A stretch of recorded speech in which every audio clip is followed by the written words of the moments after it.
Aspirants good morning. কেমন আছো সবাই? আশা করছি সবাই খুব ভালো আছো। তোমাদের পড়াশোনাও খুব ভালো চলছে। আজ সকালে উঠে একটু বাইরে গেছিলাম, কাজ ছিল কিছু। আর তাই সেখান থেকে এসে একবারে স্নান খাওয়া করে তারপরে বসেছি পড়তে। সেম টু ডু লিস্টই আছে। তো আজকে ফার্স্টে জিআইটা নিয়ে বসতে ইচ্ছে করলো, তাই ওটা নিয়ে বসলাম। বসে জিআইটা করব, তারপরে জিকে করব, তারপরে ম্যাথ করব।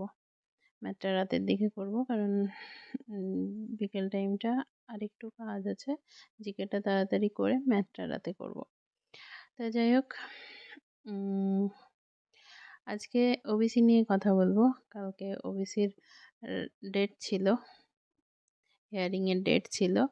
তো আবার 3 মাস টাইম নিয়েছে রাজ্য সরকার। তো তার মানে এই 3 মাস আর কোনো এক্সাম হওয়ার চান্স নেই।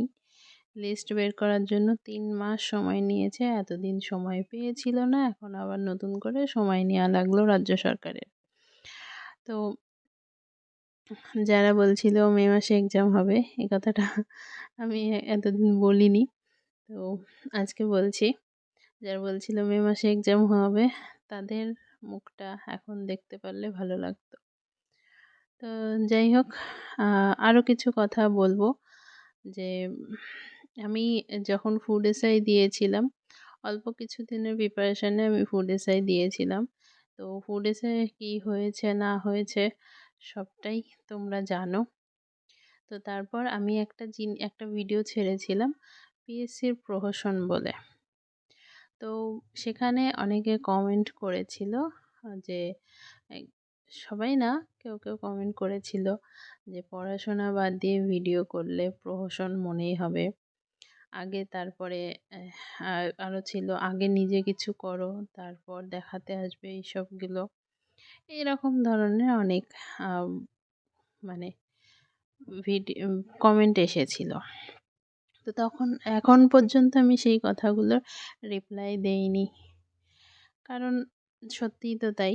আগে নিজে কিছু করব, নিজে কিছু করে দেখাতে না পারলে তো কেউ বিশ্বাস করবে না যে আসলে আমি কিছু করছি, বা আসলে আমি হার্ডওয়ার্ক করছি, বা কিছু করছি।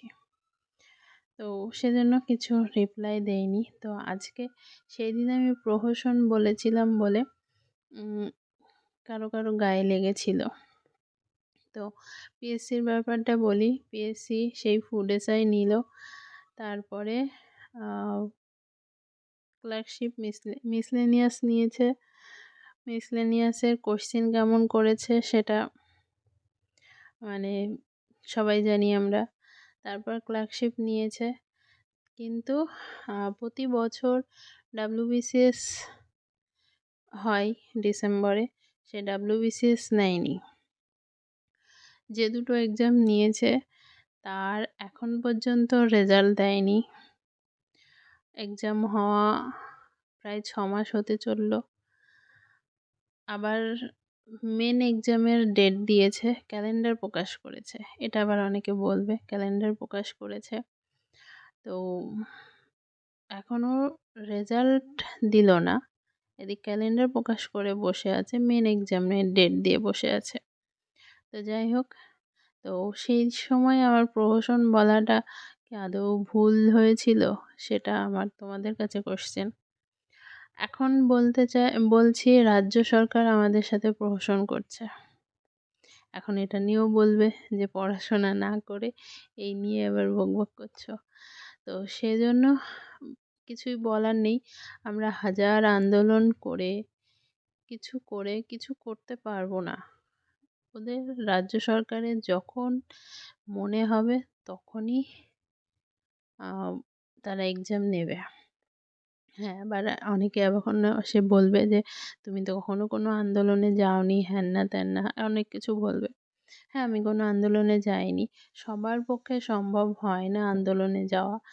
বাড়ির ফ্যামিলি বলে কিছু থাকে সবারই। তো মেয়েদের, বিশেষ করে মেয়েদের এসব আন্দোলনে ছেলেরা যেতে পারে। ছেলেরা কোনো অসুবিধা নেই। এসব আন্দোলনে বাড়ি থেকে সহজে ছাড়বে না কোনো মেয়েকে। তো এটা মেয়েরা বোঝে তাদের কোথায় সমস্যা কোথায় না। বলবে তাহলে ছেলেদের কোনো সমস্যা হবে না? যদি কোনো সমস্যা হয় ছেলেদের হবে না? অবশ্যই হবে। ছেলেদেরও হবে, মেয়েদেরও হবে। কিন্তু তাই বলে বাবা-মা তো সেসব বুঝবে না, তাই না?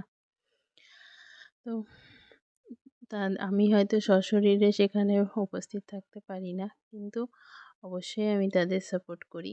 কিন্তু আমি একটাই কথা বলব, আন্দোলন করে কি আদৌ কোনো ফল পাওয়া যাচ্ছে? আমার তো মনে হয় তার থেকে ওই আন্দোলনে যে টাইমটা আমরা ওয়েস্ট করছি বা শুধুমাত্র পুলিশ পরীক্ষার জন্য আমরা যারা বসে আছি তাদেরকে আমি বলব, এবার একটু ওঠো, অন্যদিকে ভাবনা চিন্তা করো।